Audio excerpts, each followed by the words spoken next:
Опседнатост или преокупираност е термин кој означува постојано и интензивно ментално и емоционално фокусирање на една личност, при што таа станува централна тема на мислите, чувствата и однесувањето. Психолошки гледано, опседнатоста со некого представува интензивна и често неконтролирана емоционална фиксација на една личност, при што таа станува примарен извор на значење, потврда или емоционална сигурност. Добре дојдовте во 5 и некоја минута посветени на еден пациент и неговиот доктор. Порталот Република објавува вест со наслов, цитирам: "Притисокот на Филипче врз Република стигна до Брисел." Да, Јон Фрчковски е зрел за диагноза. Тој боледува од опседнатост кон Република и кон мене лично. Минатата недела ми посвети цел прес. Му благодарам за популарноста и што ми го крена егото. Кој ќе го знаеше Фрчко мали да не бев јас? Тој е познат по едни други кругови, каде ние во Република за среќа не сме познати. Не сме од тие модерните. Навистина, каков кредибилитет има Фрчковски да зборува за било кого? Тој прво што мора да го направи е да приложи тест за користење на психотропни супстанци, ако сака да се занимава со јавна работа како што е новинарството и политиката. Мене не можете да ме видите како усисавам, освен по дома со правосмукалката.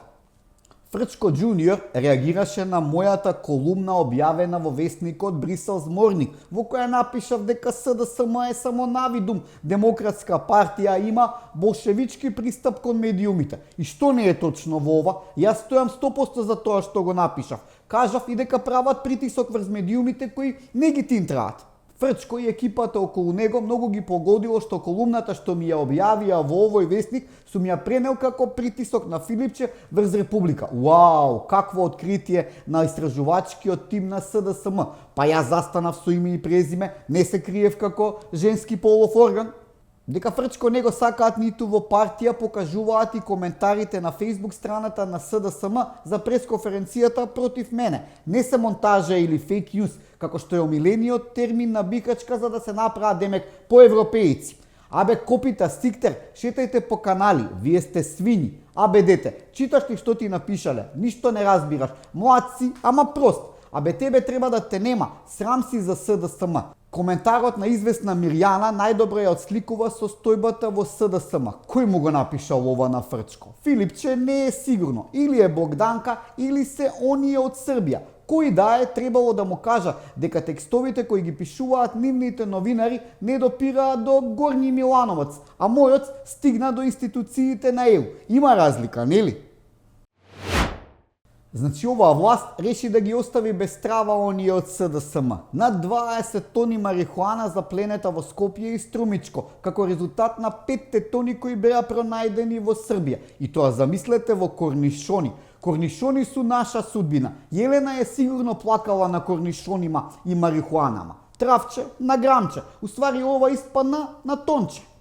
Значи што ти е живот? Сонувавме Македонија да стане Швајцарија на Балканот, а благодарение на Заев станавме Колумбија на Балканот. Заев се јави на Facebook, кој знае од каде, да каже дека нема никаква поврзаност со марихуаната, ниту пак со облакодерите во Дубај. Му веруваме, тој е бар човекот збор. Досега се што кажа испадна точно. Убаво напиша неговата некогашна сопартика Лидија Димова. Кармата е кучка. И навистина е кучка. Мислам, кармата. Значи овој Сейф Сити како ги гаѓа, само албанци и роми казнува. Еве, покрај село и таравари кои го дадоа законот за камерите на уставен, се кренаа и ромите. Сакаат да возат без возачки и со нерегистрирани возило. Па зошто да не може? Кога може село и таравари да бараат да нема камери во Чаир, зошто ромите да не бидат ослободени од регистрација на возило? За крај, еве еден предлог, да се направат уставни измени. За ромите да не треба возачки испит, а за албанците да нема Сейф Сити. Кога е бал, нека е маскенбал.